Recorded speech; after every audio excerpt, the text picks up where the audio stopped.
our family lived in Cleveland, and we know that in Cleveland you have the yeshiva of Telz, and then those years ago it was a very big yeshiva, very known yeshiva, Chashiv yeshiva, and one of the Rosh Yeshivas was a Rav Gifter, and he was close with my father.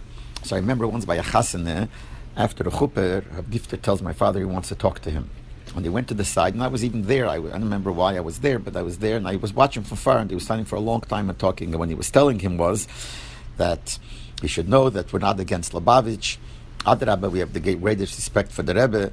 He just said that you think that the Rebbe is the Gadol Hador, but we think that he's from the Gdola Hador, but we definitely hold of the Rebbe. He even told him there was a bacher that he heard in the yeshiva in Telz that spoke against the Lubavitch Rebbe, so I called him in. That's what Rav Gifter said. I called him in, and I told him, you have to go to 770, take off your shoes, and be Mekabel Nazifa from the Lubavitch Rebbe. He just said, we don't like that you guys call us clippers, you don't, this is what the etzem we hold from the Rebbe. And he said, I would like you to tell this to the Rebbe.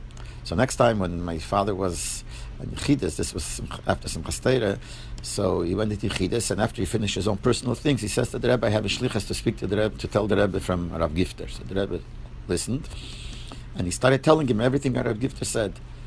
So the Rebbe, while he's listening, you could see on his face, I wasn't in Yechidus, but my father said, you could see on his face how the Rebbe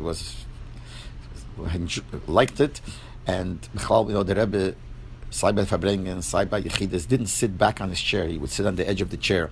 So he was sitting at the edge of the chair, but when he started listening to this, the Rebbe leaned back on the back of the chair and was continuing to listen. And then the Rebbe, after he heard the whole thing, so the Rebbe said, there's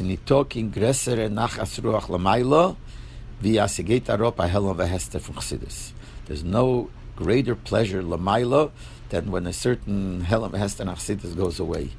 But the Rebbe, this was a very, very important thing.